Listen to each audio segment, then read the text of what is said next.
Okay, you start. So the objective we set ourselves was to come up with some equations to describe the scale factor, to describe the size of the universe as a function of time, essentially.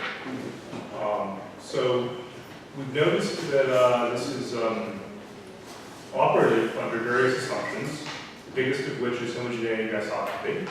So given these assumptions, we derived using Newtonian arguments with some, we derived the equation which looked rather similar to this using Newtonian arguments.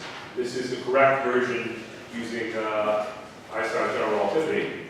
This equation is known as the Friedmann equation. It describes the behavior of the first derivative of the scale factor as a function of time.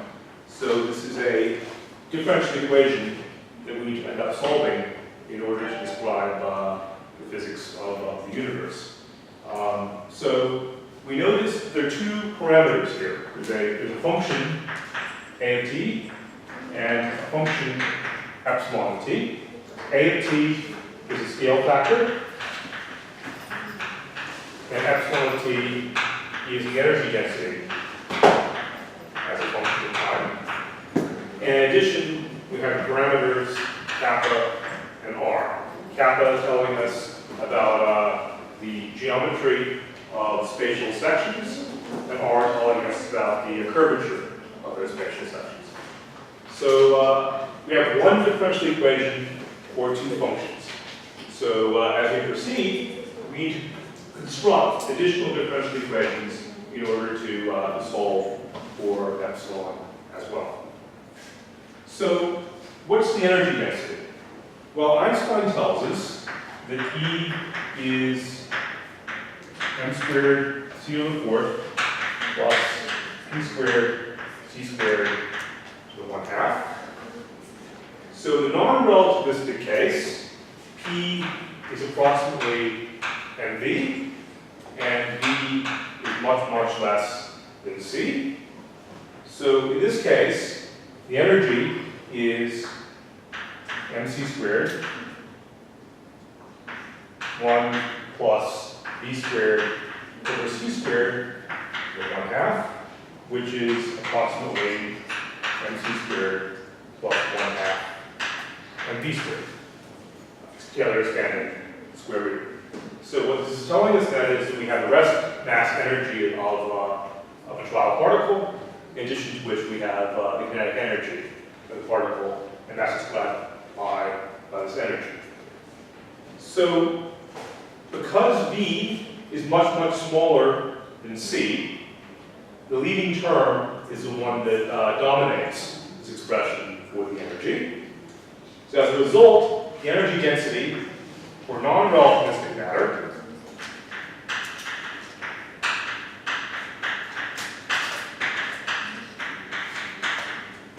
is just given to us by the mass density times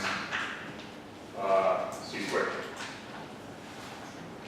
And with small corrections associated to the kinetic energy of a given particle.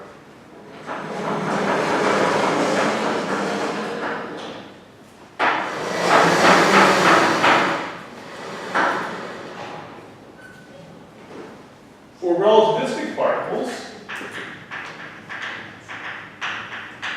the momentum P is approximately, the energy is approximately Pc. The second term dominates the square root, and we set this equal to h nu. So this is what happens for photons and neutrinos and many of the particles that are traveling at relativistic speeds. So as a result, we expect the behavior of the energy density to be different for relativistic particles than non-relativistic particles, because we're working in the opposite limits of Einstein's formula for the energy. Okay, so that's the first observation we want to make about the energy density that appears in the Friedmann equation. The second observation is that in our Newtonian derivation, the first term we got entirely correct, even though our assumptions were terrible. Second term, we had 2u over radius of the sphere squared, and we mapped this to minus kappa c squared over r squared in describing the version of the Friedman equation we obtained from Einstein's equations. So we observe that the curvature kappa is related to the Newtonian energy u.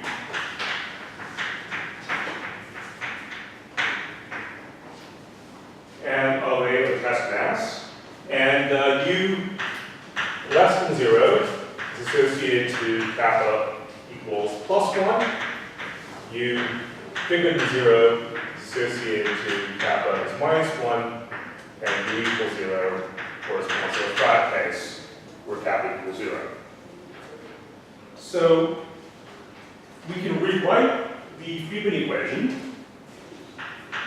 in terms of the Hubble parameter as h of t squared is 8 pi g over 3c squared epsilon t minus kappa c squared r squared a squared. And we notice if we evaluate this equation today, we have h0 squared is 8 pi g newton over 3c squared epsilon 0 of t, or epsilon 0 let's say, minus kappa c squared over r squared, and a0 is 1, so I'll just drop that. With h0 being approximately 70 kilometers per second per megaparseconds. So we let's look at the case where kappa equals 0 first.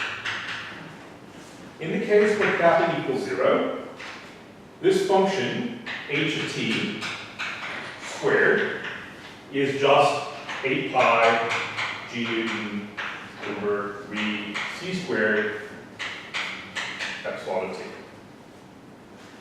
So we can think about a critical energy density, epsilon critical of t, as h of t squared times 3c squared over 8 pi g newton. So this critical density is what ensures the flat universe. Okay? So if the Hubble parameter was equal to the critical density, then the universe would be completely flat. So what happens if if epsilon, so there are two cases to consider. Epsilon is bigger than epsilon critical, and epsilon is less than epsilon critical. So we can write these cases as epsilon of t is going to be epsilon critical of t plus some deviation, delta epsilon of t. This deviation measures the difference from epsilon equaling epsilon critical. This deviation can either be positive or negative, depending on whether we're looking at this case or this case. So let's plug this in to the Friedman equation. We have h of t squared is 8 pi g newton over 3c squared epsilon critical of t plus delta epsilon of t minus kappa c squared over r squared a squared. So by construction, this guy will cancel out. So 0 is 8 pi g newton over 3c squared delta epsilon t minus kappa c squared over r squared a squared.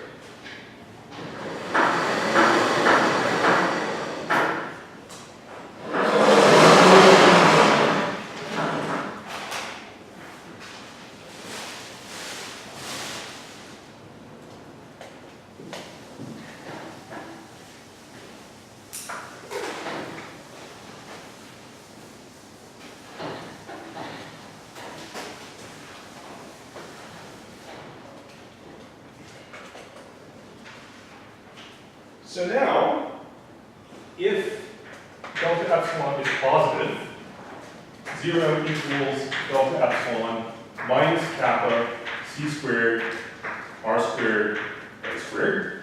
This term here, r squared, a squared, and c squared, are all positive values. So this can only be true if kappa is plus 1. Because then you can have this term canceling this term in order to get a 0. Similarly, if delta epsilon is less than 0, 0 is delta epsilon minus kappa c squared r squared a squared. This term is negative, therefore this term has to be positive. Yes? So what happened to the A pi GM increases in Thank you. 8 pi gn.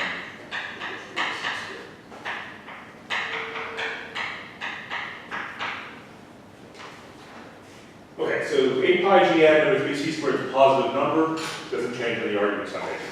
So this term here is negative. This term here has to be positive in order to cancel a negative term, which tells us the kappa is minus 1. So if we knew what the difference is between epsilon at t and epsilon critical at t, we would know whether the universe is positively curved or negatively curved or flat. Okay? So it turns out that if you look at cosmological data, you figure out that epsilon critical today is 3c squared, 8 pi g Newton, h0 squared. And this is roughly 5,200 MeV per c squared. Sorry, MeV per meter cubed. And rho c0 is epsilon c0 divided by c squared, which is 1.4 times 10 to the 11 solar masses per megaparsec cubed. And if you measure the actual density of the universe,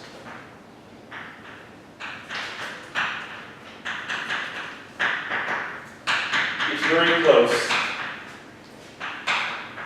to the critical density. So it's not obviously much bigger or much smaller. As a result, just by measuring the density, we can't tell which of these three cases we have.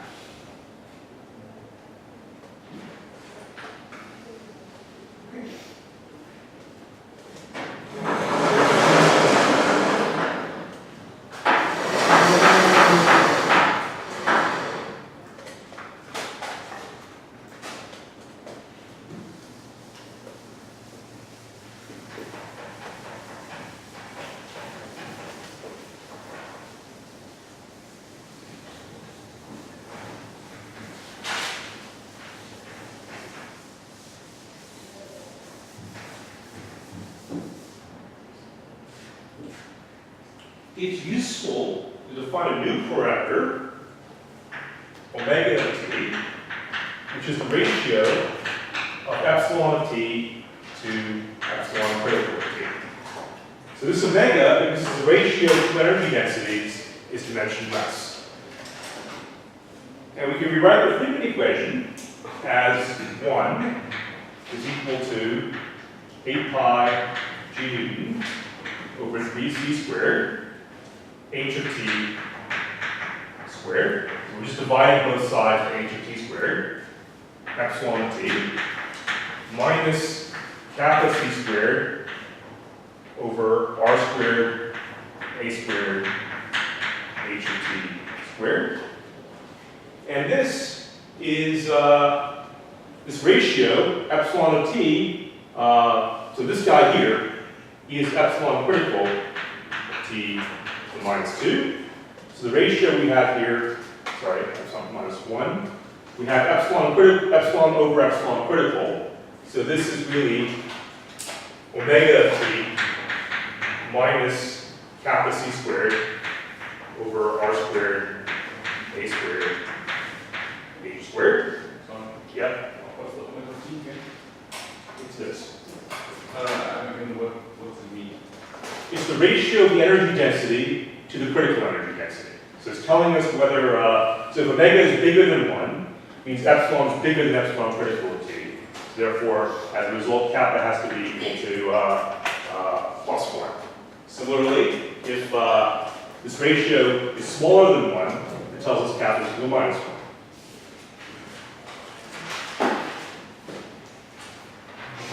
You can write the Friedmann equation then as 1 minus omega t is minus kappa c squared r squared a squared h squared. Now, we've stated that kappa can't change sign. Once we determine the curvature as the curvature for all time.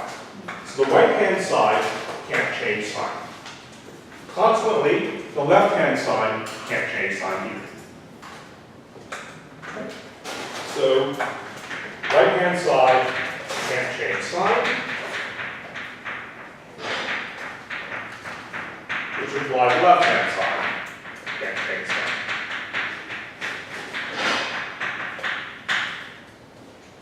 So if omega is less than 1 at any time in the history of the universe, then omega is always less than 1. Or if omega is greater than 1 any time in the history of the universe, omega is always greater than 1. So today we have kappa over r squared is h0 squared over c squared, 1 minus omega 0. So the goal of a lot of cosmology is to determine parameters in this equation exactly. So we've made some progress in measuring h0, but recently we've seen there are different measurements of h0 corresponding to low redshift and high redshift that disagree. So we're a bit confused about what the actual value of h0 is. We have good reason to believe that omega 0 is very, very close to 1, but we don't know the sign of this deviation.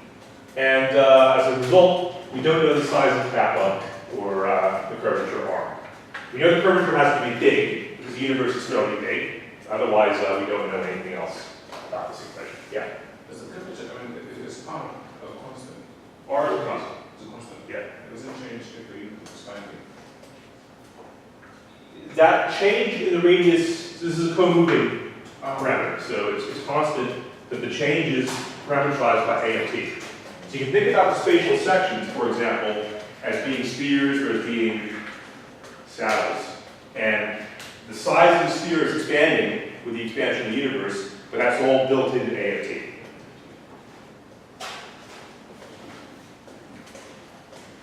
Okay, so those are some observations on the Friedmann equation. But as we noticed, the Friedmann equation has two unknown functions, A of t and epsilon of t. So we need further equations in order to figure out we need another differential equation in order to solve for two functions instead of just one function. So the next goal is to come up with new equations to describe the physics. So we can interpret the Friedmann equation as essentially being a statement about energy conservation.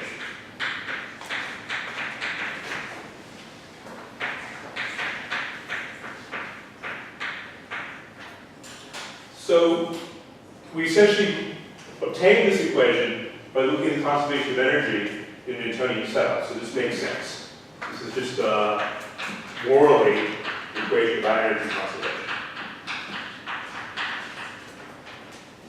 So we want to use this idea of energy conservation.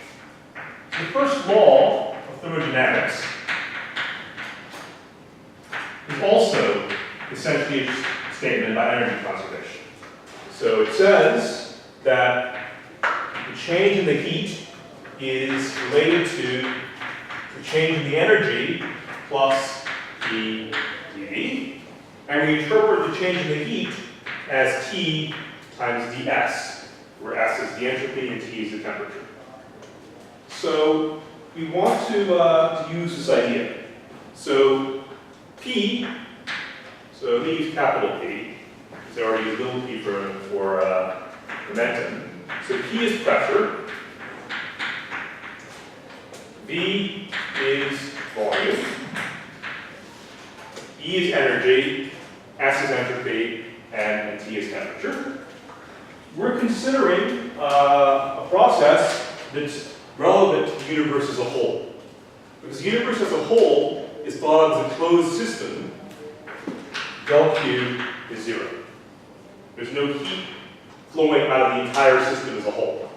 So this tells us then that we're looking at adiabatic process. Adiabatic process. Or equivalently, an isentropic process. So del Q equals 0, ds equals 0.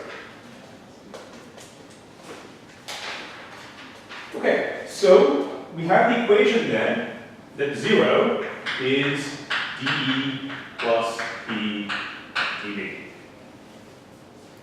We want to see what happens to this equation as a function of time. So let's just take the time derivative. Yeah? Doesn't the pressure change as well with time if beam is expanding? Yes. But then it's constant, it's not a derivative. Everything is a function of time.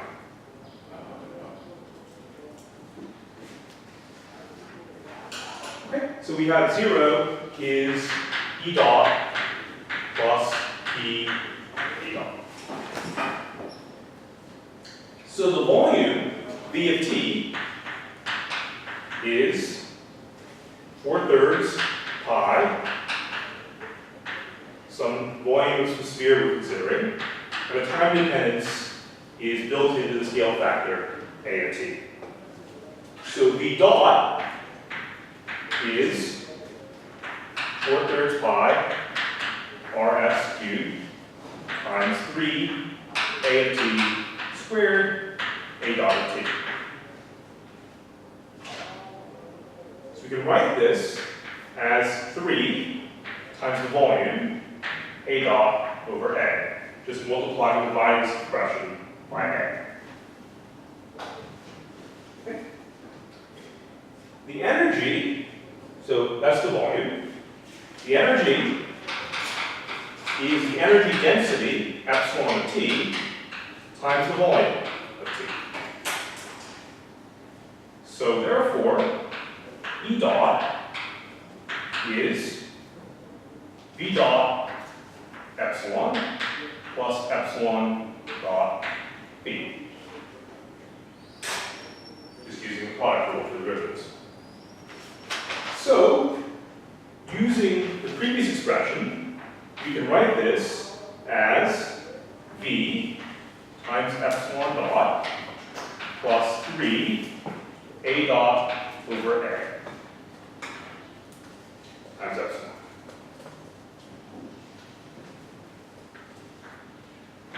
Just plugging in the value of V dot here.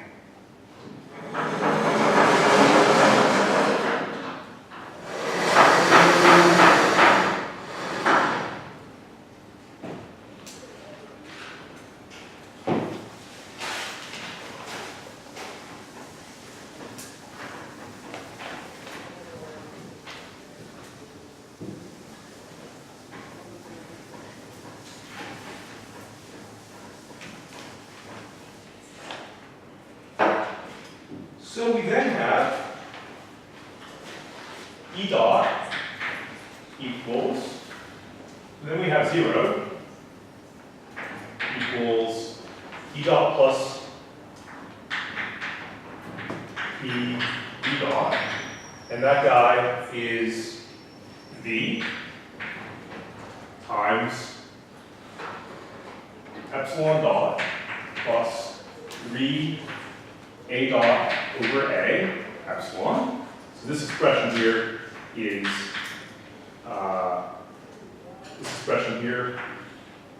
E dot plus P times 3 A dot over A times V, which we factor out. So this term is the PV dot term.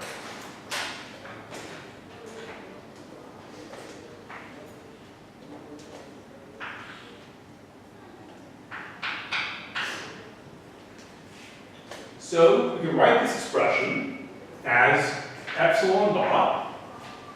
So this equals 0. The thing in curly braces has to vanish. So we can write this expression then as epsilon dot plus 3a dot over a, epsilon plus p equals 0. This equation is called the fluid equation. So it gives us a second differential equation for our two functions, a of t and epsilon of t. Okay, so we've derived the second equation now. You should notice, well, in this equation it's just a consequence of the first law of thermodynamics. In the past, we've asked this derivation on an exam before, just so you're aware.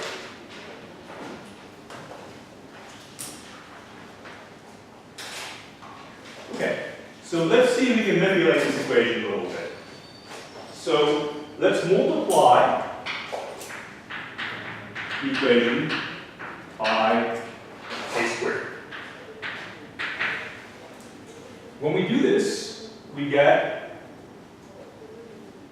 so let's multiply the Friedmann equation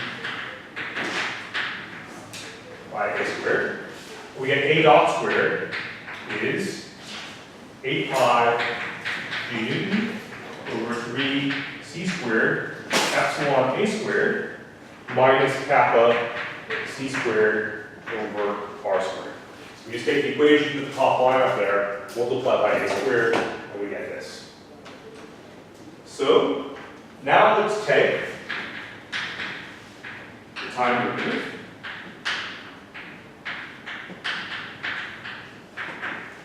So we get 2a dot, a double dot, is 8 pi g Newton over 3 c squared, epsilon dot a squared, plus 2 epsilon a dot, and then this is a constant, so the time derivative vanishes. And now, let's divide by 2a dot a. That gives us a dot double dot over a is 4 pi g Newton over 3 c squared epsilon dot plus epsilon dot a over a dot. So there's a squared here divided by 2a dot a plus 2a dot are divided out, so you get epsilon.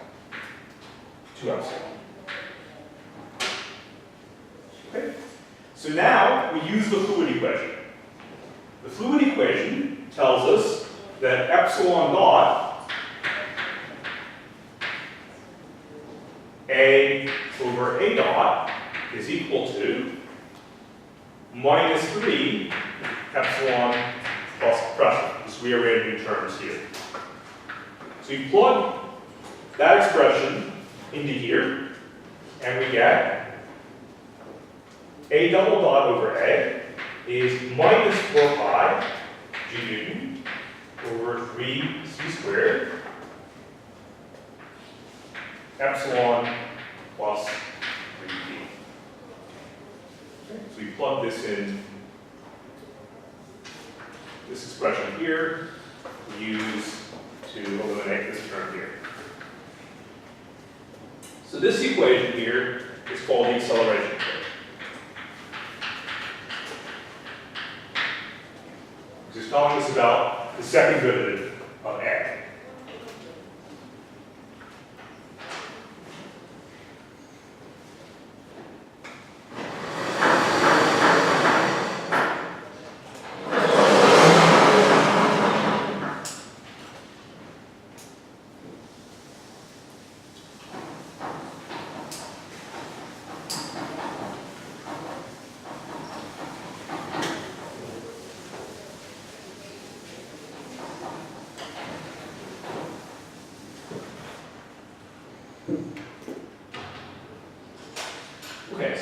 make some observations about this equation.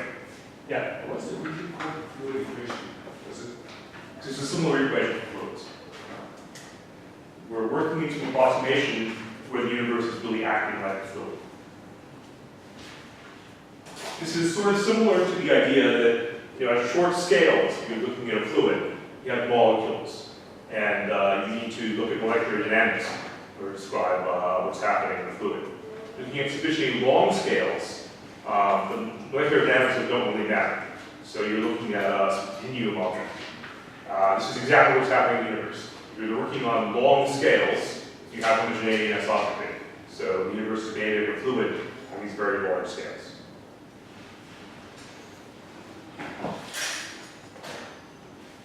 Okay, so let's make some observations here. A double dot over A is minus 4 pi d Newton over 3 c squared epsilon plus 3p. So a positive energy density makes, because this minus sign up front, gives us a negative acceleration. Okay? So positive energy density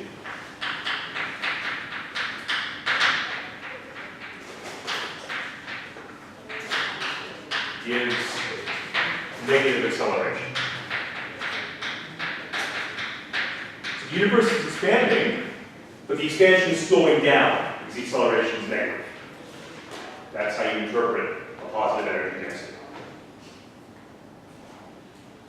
If epsilon plus 3p were somehow less than 0, so this means that epsilon, the p, is less than minus epsilon over 3.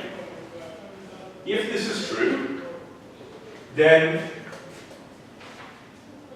this implies that the right-hand side is positive. So the expansion of the universe accelerates.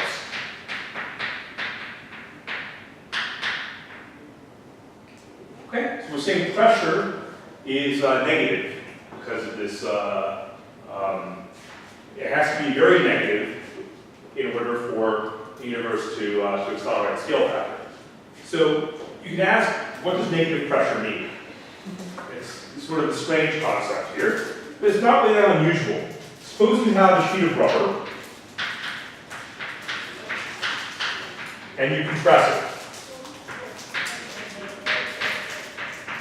If you compress it, what's happening is the internal pressure is positive.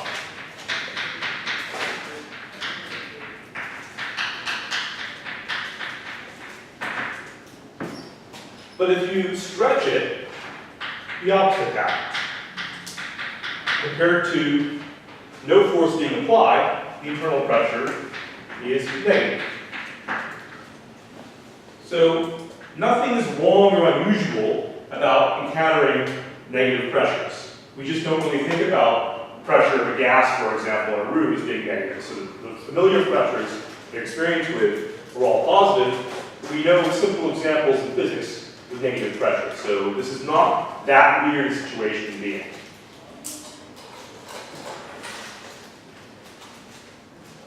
Okay, so another observation is that the fluid equation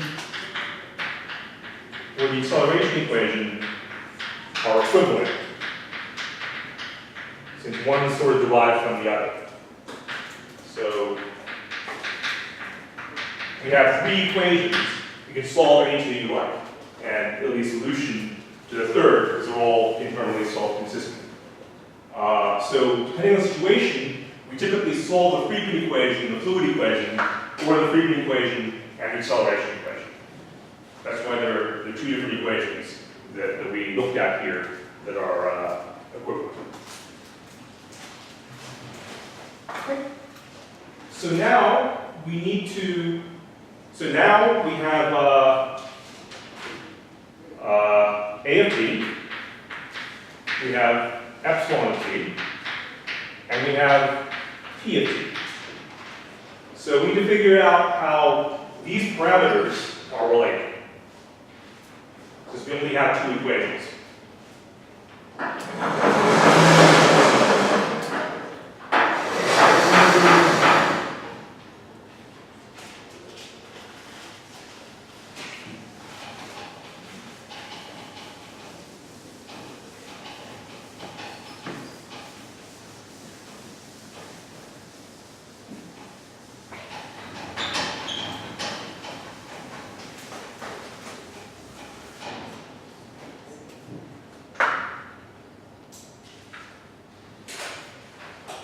So we need one more equation.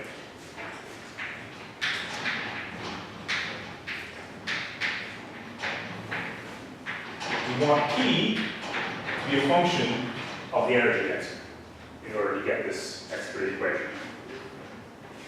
Now, such an equation relating pressure and energy density is called the equation of state. In general, equations of state are very complicated things. So, for example, if you're looking at a condensed matter system, some superconductor or whatever, the equation of state is going to be very nonlinear, it's going to be very complicated, very messy. Fortunately, that's not the situation we encounter in cosmology. In cosmology, these equations of state are simple.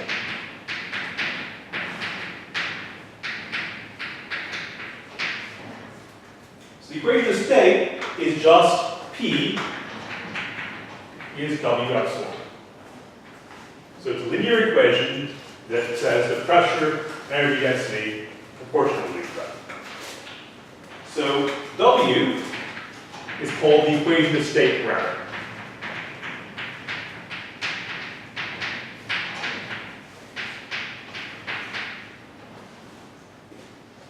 And it's a dimensionless number, since energy density and pressure are the same units.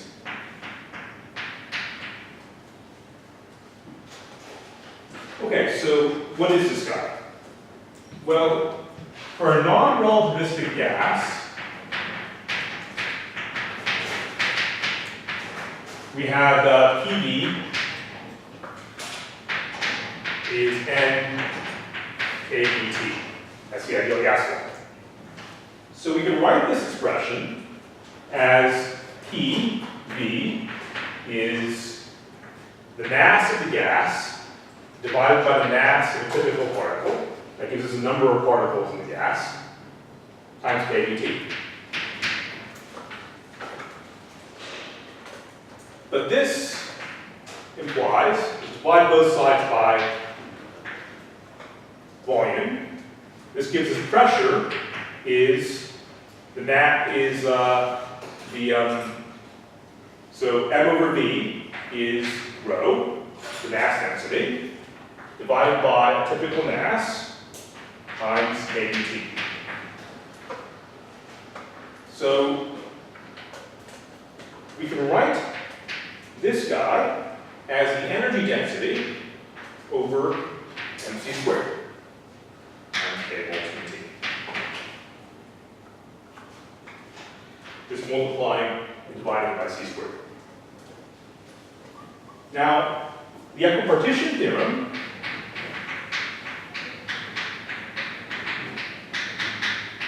says when you have quadratic variables, the energy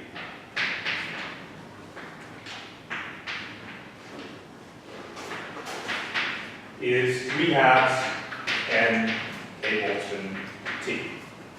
It's 3/2 because these particles are moving in 3 dimensions. Okay. So k volts in T is 1/3 m v squared. V squared here is the root mean velocity.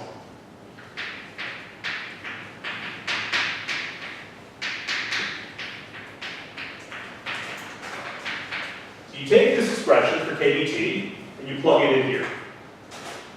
When you take this expression and substitute, you find that you can simplify the expression.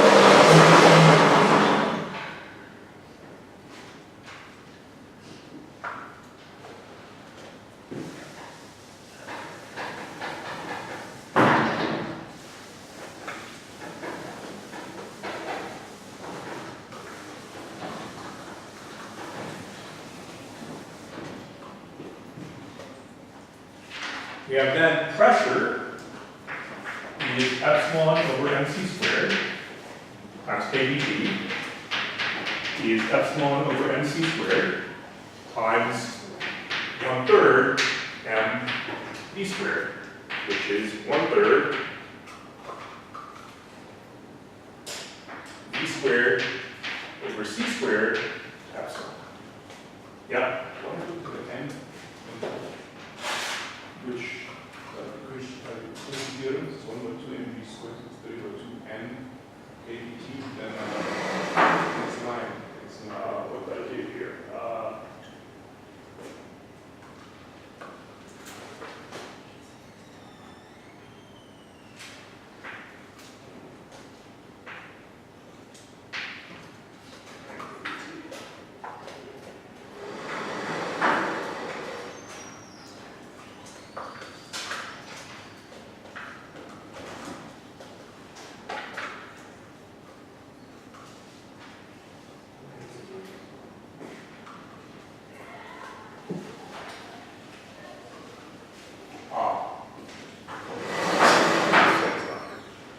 We're looking at a single particle.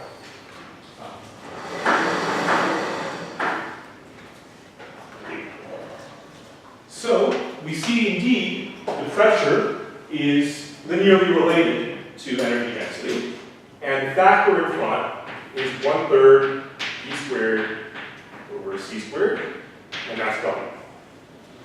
But we're working with a non-relativistic gas. So because we're working with a non-relativistic gas, the ratio v squared over c squared is much, much less than 1. So pressure is about 0.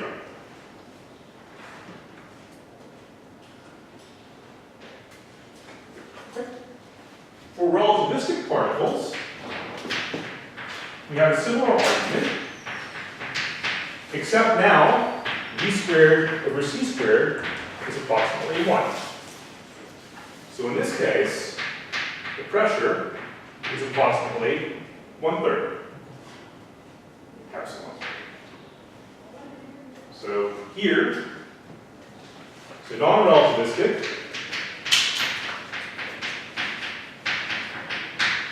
matter, W equals 0. For radiation, which is relativistic, W is 1/3.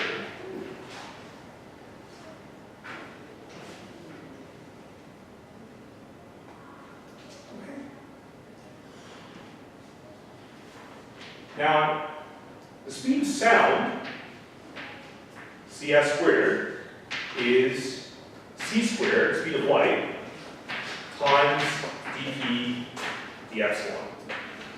So this is W times c squared, since p is equal to W times epsilon. So the speed of sound is square root of W times c. So for matter,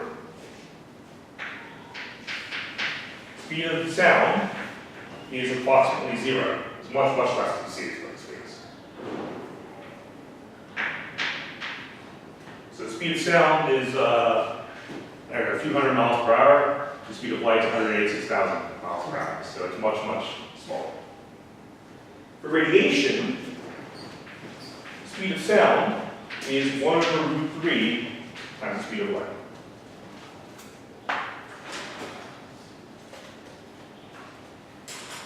So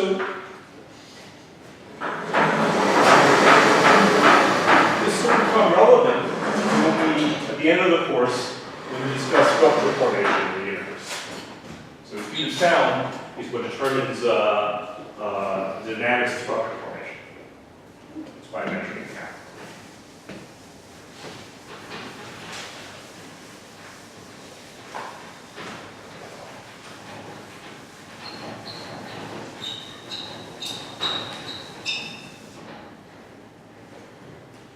Okay, so now something weird happens. So we said that P can be negative. So P is W epsilon, which implies then that W can be negative.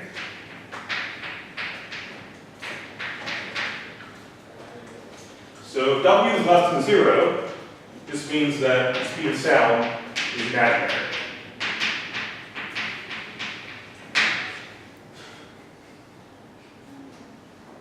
What this means is that small pressure perturbations to the substance with negative pressure will not produce stably propagating sound waves. That's what this means. Okay, so it's not really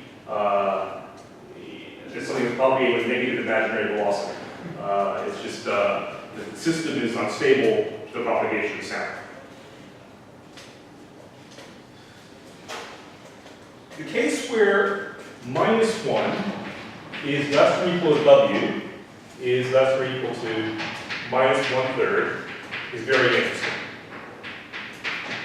Now, why am I cutting this off at W equals -1? So we know that W has to be bigger than -1 because of energy conditions in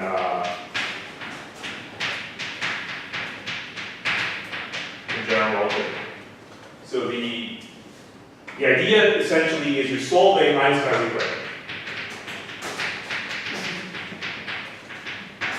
But the solution to Einstein's equation is just a solution to a differential equation. There's no physics content in solving a differential equation by itself. You need to put physics in. When you put physics in, you're imposing energy conditions on your solution. The energy conditions you impose require that W is bigger than or equal to -1. That's why there's this cutoff.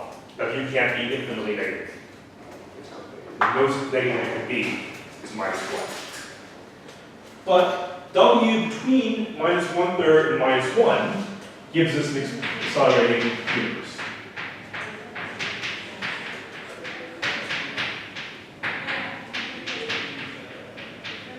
And observation tells us that today the acceleration is happening. The expansion of the universe is getting faster and faster and faster today in this epoch that we live in. So epsilon plus 3p is equal to epsilon times 1 plus 3w, and this is less than 0 if we're in this interval. So a double dot over A is minus 4 pi d Newton over 3c squared epsilon plus 3p, and this is positive in this interval. So the stuff with W in the range -1/3 -1 is called dark energy.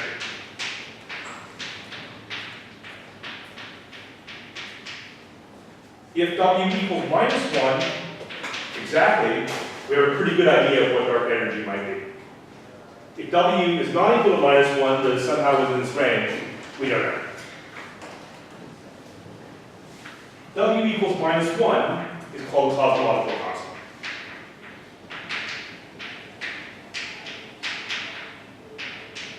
But this cosmological constant can also be emulated by stuff that looks like it has W equals -1.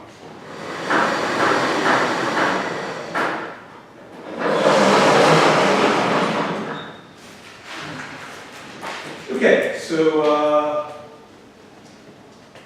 why don't we take a break, and then we'll resume with a discussion of this weird cosmological constant.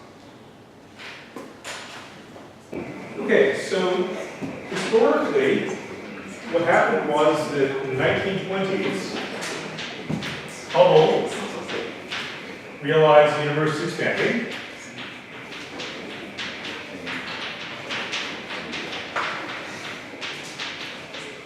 And for the next 70 years or so, people thought the universe was slowing down in expansion. But in the late 1990s, it was measured that the universe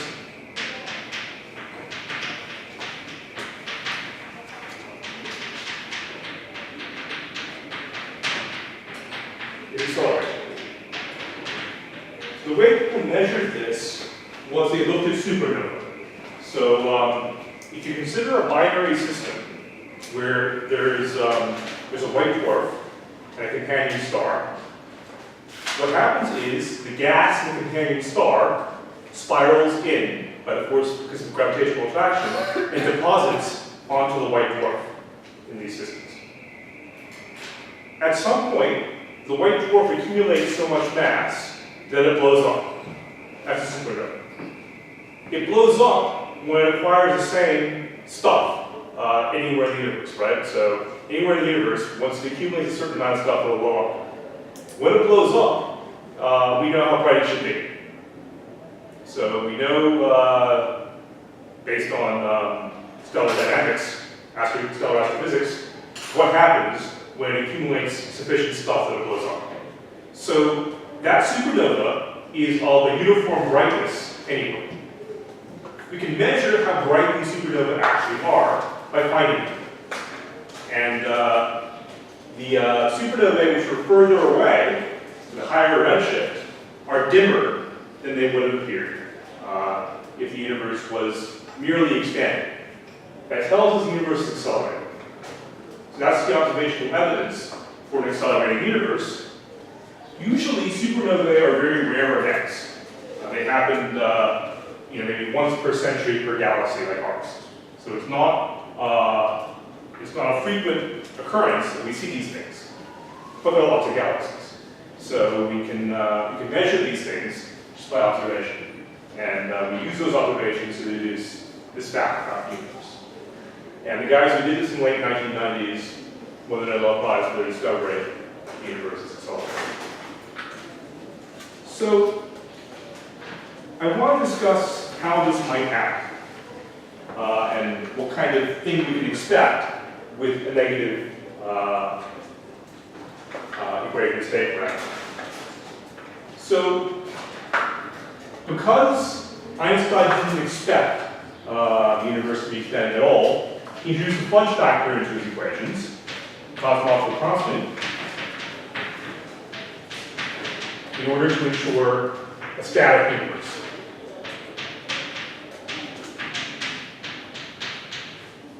So a static universe has a dot equals 0, a double dot equals 0. It just sits there.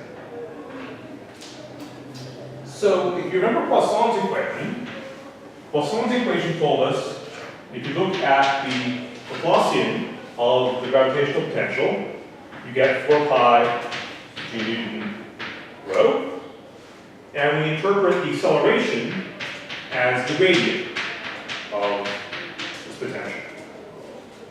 So in a static universe, where a double dot equals 0, a equals 0, the universe is accelerating, and phi, because a is 0, phi is constant in space. That way gradient vanishes. So, rho is del squared phi, proportional del squared phi. So this tells us then that rho is equal to 0, because phi is constant. So a static universe is empty.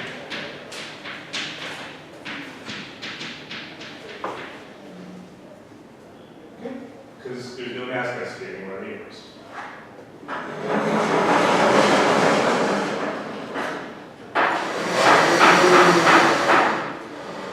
So what happens if we introduce a tiny mass density into a static universe?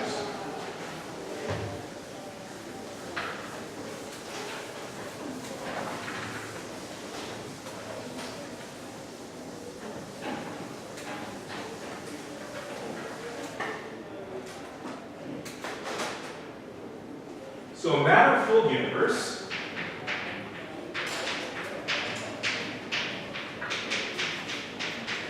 it's initially static. This guy will collapse.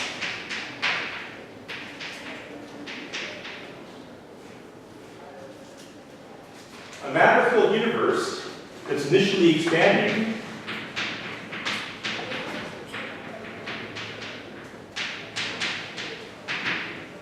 guy will either expand forever,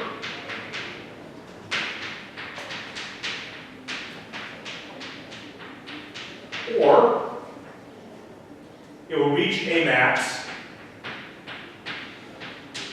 and then collapse.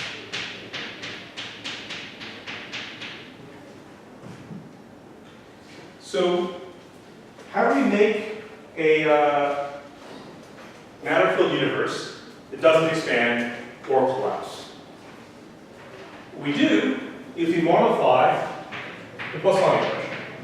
We have del squared phi plus some constant term lambda is 4 pi g Newton rho. This is what Einstein did as a fudge. Okay, so the cosmological constant here has units of inverse time squared. That's just a normalization of this. The universe is static if lambda is 4 pi g Newton rho. So the Friedmann equation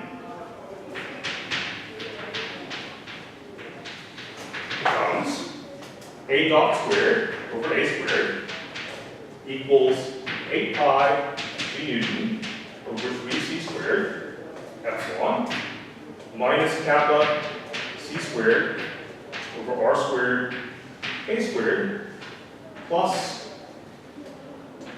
lambda over 3. So that's the consequence of introducing additional energy density into the universe. We're roughly speaking taking this guy here, so 4 pi g Newton. We want 8 pi g Newton here, so there's a factor of, how does this work? We have, so rho c squared is 4 pi g Newton. So this is rho in lambda, let's say, over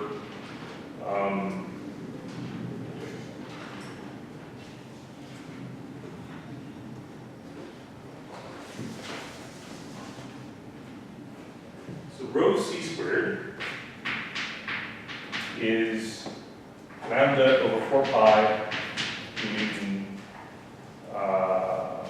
c squared.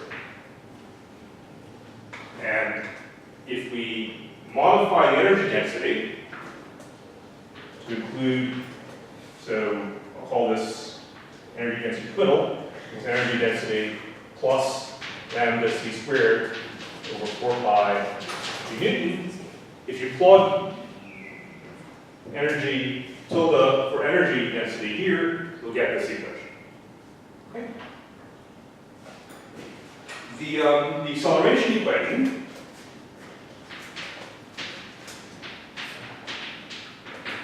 gives us a double dot over A equals 4 pi g Newton over 3 c squared epsilon plus 3p plus lambda. And the fluid equation is the same as before.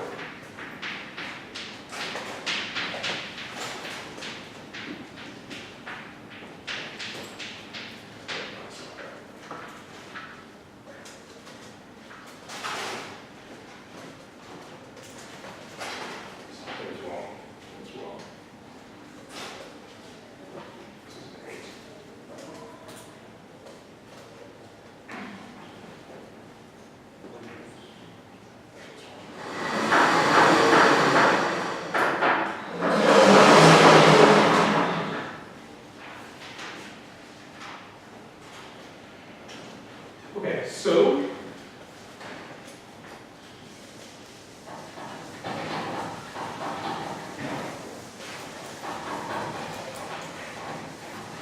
yeah. Once it Wasn't A, there'd be a factor of 2 here. If it wasn't A, there'd be a factor of 2 here. but then if the draw from that equation there. I'm not deriving from this, I'm just saying that I'm interpreting rho lambda to be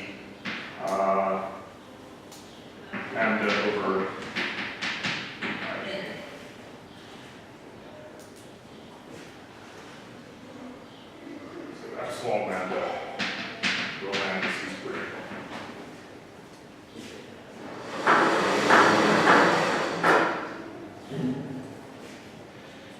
Okay, so if lambda is constant in time,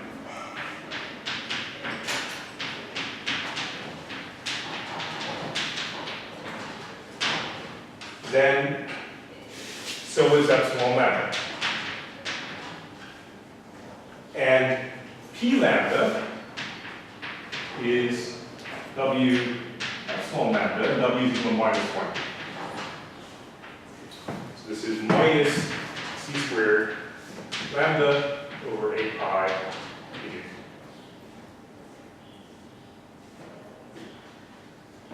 So the acceleration equation tells us that because okay, so let's plug in.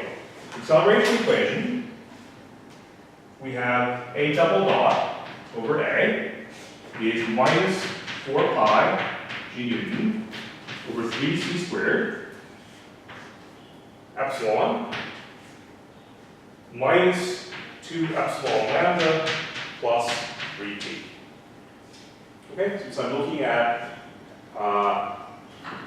so this is epsilon lambda minus 3 epsilon lambda. So that gives me minus 2 epsilon lambda here plus 3t. So this equals minus 4 pi g Newton over 3c squared epsilon plus epsilon lambda plus 3t minus 3 epsilon lambda.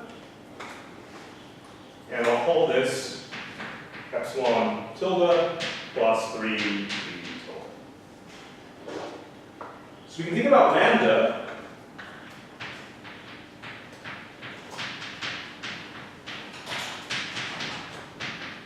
as a constant component, a constant contribution to the energy density.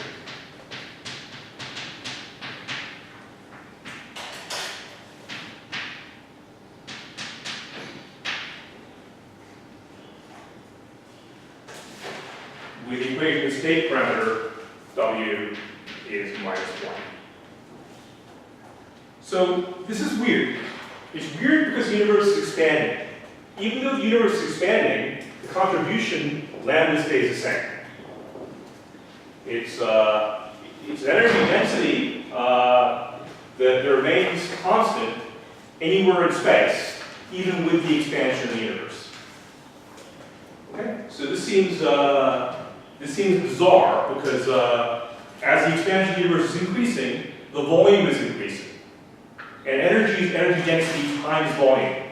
So it seems like the energy is increasing because of this lambda, which violates conservation of energy, which is weird. It turns out it doesn't really violate conservation of energy, and we'll discuss why it doesn't in the exercises. But naively, it's a bizarre thing to have. Okay, so let's suppose the universe is static. Let's see how lambda gives us a static universe. It can give us a static universe.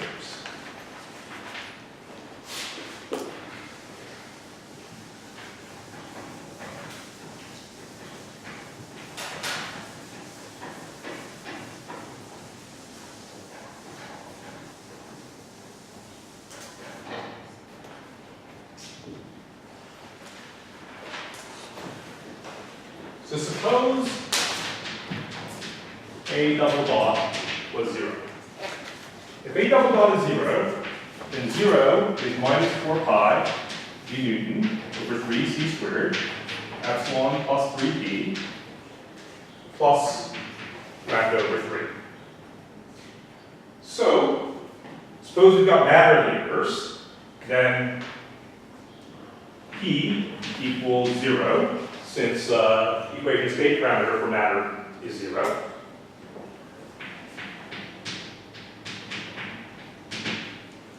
So we then have minus 4 pi. So we have epsilon plus 3p over c squared is epsilon over c squared, which is equal to rho. So we plug rho into here. We have 4 pi g Newton rho equals lambda. So this is 3's cancel. So now for a static universe, a dot equals 0 as well. So 0 is 8 pi g Newton over 3c squared epsilon minus kappa c squared over r squared plus lambda over 3. So I multiplied everything by a squared since a dot's equal. So we had the equations doing a dot squared over a squared, and there's an a squared here. So this guy equals 0, and I'm free to this is fine. We just write this.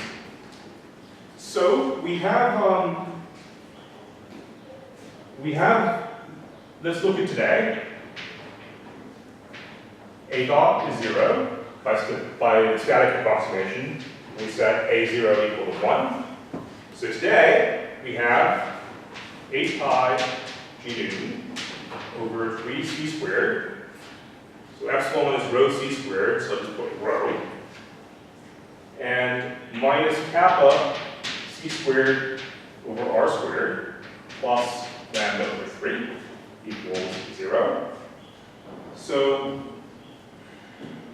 we plug in for lambda using this equation here, and we find this tells us that 0 is 4 pi g Newton over 3, or over 3, 4 pi g Newton, rho, minus kappa c squared over r squared. So in order for this to vanish, since rho is the energy density, is the mass density, and 4 pi g Newton is a positive number, this tells us kappa has to equal plus 1. Okay. So we then have 4 pi g Newton, rho is c squared over r squared, which implies that r is c over square root 4 pi g Newton rho, or c over root lambda.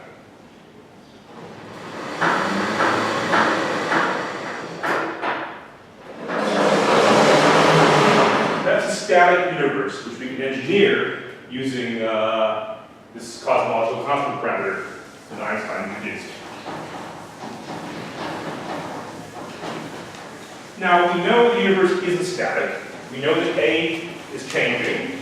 And we know from measurement that A dot is positive and A double dot is positive. So, since A dot is positive, A double dot is positive, what's happening is the cosmological constant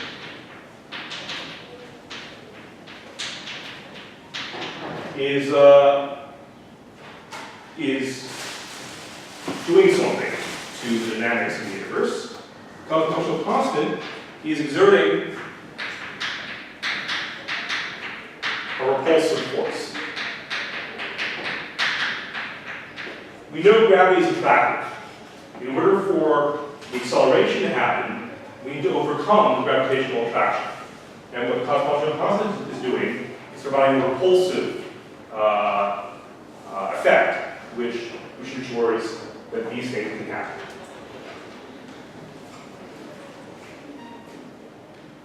So, suppose we start with a static universe.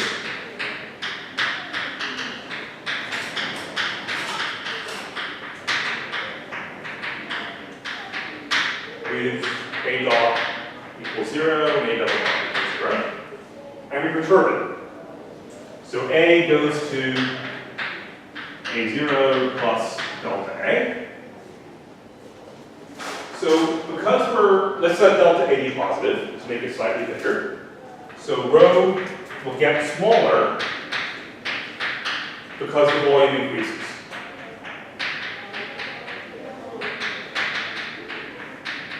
And rho is mass per volume.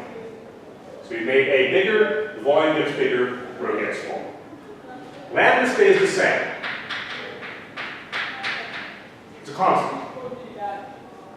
So because lambda stays the same, and the mass density is getting smaller, the repulsion, because of lambda, wins out over the attraction because of the mass.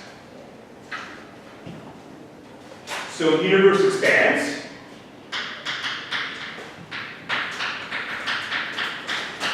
And that means the universe expansion means rho gets even smaller.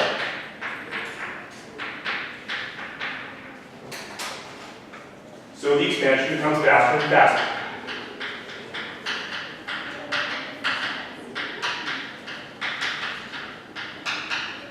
So the effect of the mass is decreasing with the expansion. So similarly, if delta A were negative, the universe gets smaller. That means that rho increases because the volume decreases. As a result, the attraction wins over the repulsion, and the universe starts to shrink. And it gets even smaller, and it shrinks even faster, and rho gets even bigger. As a result, we have runaway contraction. Okay? So the static universe is unstable.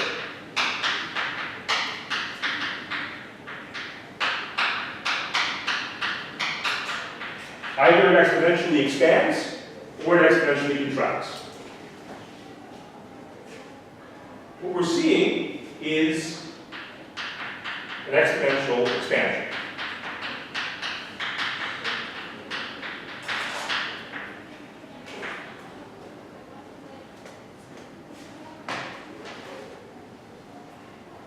Okay.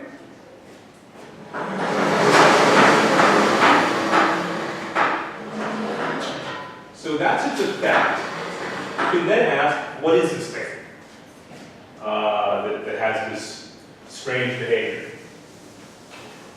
And the answer is we don't know. But we have a good guess. And there are alternative models in addition to this very good guess we got. But the alternative models are a bit messier. But we don't know the alternative models are the right answer to that, because we don't actually know. So, in quantum theory, the vacuum is dynamic. We know this because the uncertainty principle. We have delta t goes like h bar. So in very, very small times, if we large fluctuations in energy. So the vacuum of quantum theory is dynamical. And this is a property of the universe that's independent of the scale factor. The vacuum is the vacuum locally in the universe. So this is an energy density in the vacuum due to fluctuations produced by the Heisenberg uncertainty principle. This energy density in the vacuum should be constant everywhere, because the universe has the same vacuum everywhere. So that's an explanation of what the cosmological constant might be, the vacuum energy density. Okay. So lambda might measure the vacuum energy density.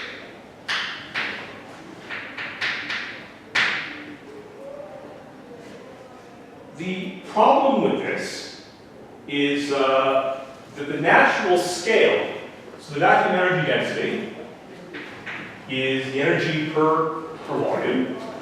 The natural scale for this is the Planck energy divided by the Planck volume. These are the only natural parameters of the problem. And when you measure this, when you compute this, this turns out to be 10 to the 121 GeV per meter cubed. If you measure this using our observed, if you measure this from CMB data plus modeling, when you measure this, you get an answer, epsilon lambda is about 1 GeV per meter cubed. So, the prediction and the measurement disagree by 121 orders of magnitude. So, as far as I'm aware, this is the largest mismatch between theory and observation.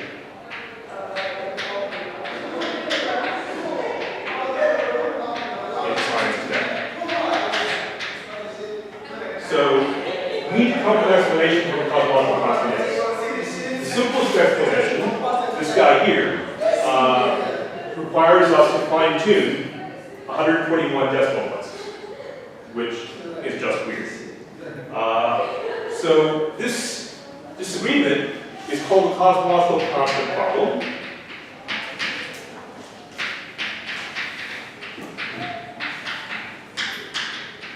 And it's a real problem because no two professional physicists who work on this sort of thing will agree on a solution. In fact, over one's career, people typically write many different papers explaining it in probably mutually exclusive ways. So I myself have written at least 2 different explanations for this problem. And they're both probably wrong, since no one else believes them. So it's one of these things which we simply do not have a clue. We do not know. The best we can do is there's an extra symmetry in nature called supersymmetry. Supersymmetry says that every fermion in nature is a bosonic partner, and conversely, for a boson in nature is a fermionic partner. Supersymmetry, if it's an unbroken symmetry of nature, would say the fermion and the boson partners have the same mass. The electron is a fermion. We don't see a boson with the same mass as the electron. Supersymmetry is a broken symmetry of nature. It's not an exact symmetry of nature. But if you assume supersymmetry exists as a broken symmetry, you can make this problem go from 121 orders of magnitude to 60 orders of magnitude.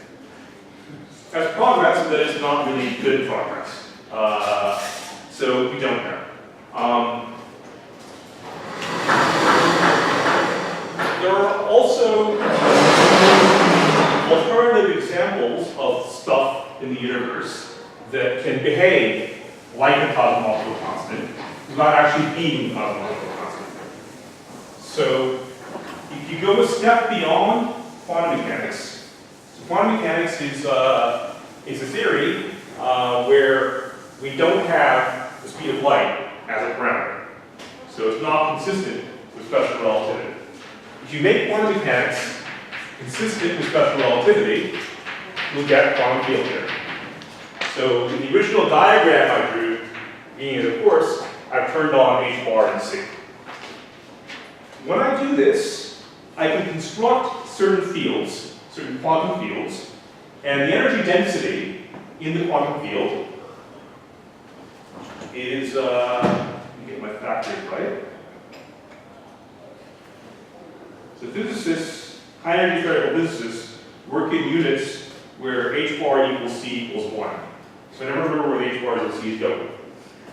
So the energy density in a quantum field to hold phi is 1/2 1 over H bar C cubed phi dot squared plus some potential for phi. And the pressure, P of phi, is 1/2 1 over H bar C cubed phi dot squared minus P of phi.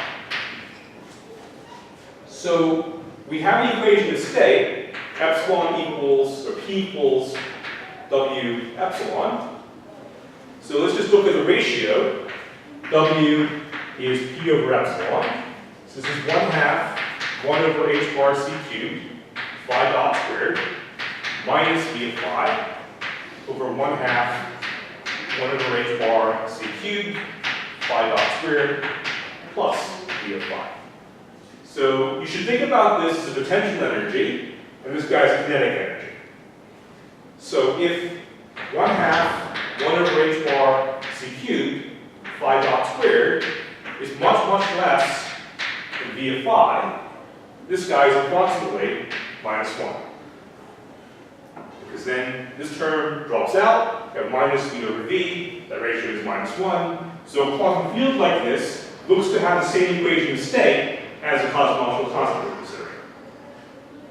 So these fields are called quintessence fields, and they can also explain the cosmological constant. They can also explain why, so phi acts like that. Something very similar happened, we think, during inflation, at the very beginning of the universe, as we'll see later in the course.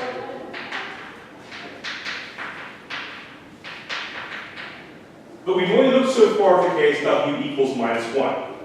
If w is in the interval between -1/3 and -1, we also see acceleration in the expansion of the universe. In this interval, we don't know what happens.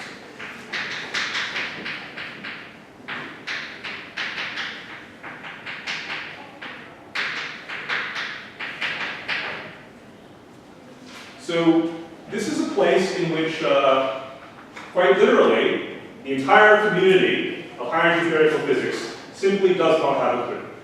So this is an opportunity. When you're a professional physicist, you can take your crack at the cosmological constant problem, and hopefully they'll come up with an idea that none of us have thought of yet.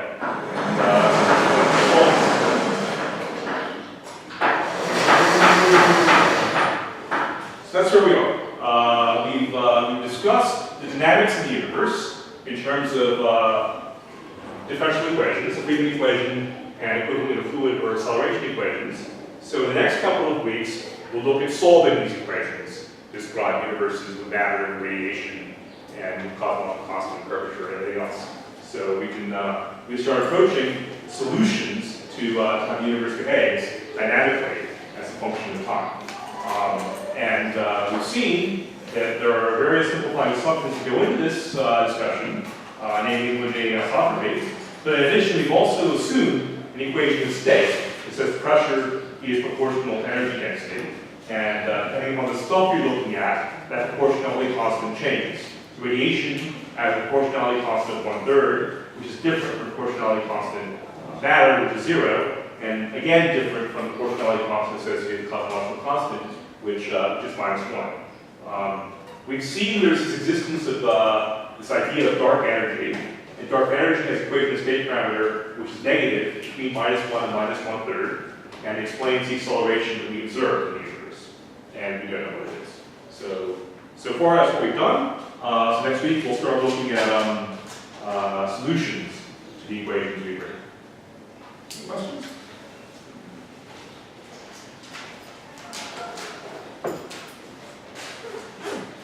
Okay, so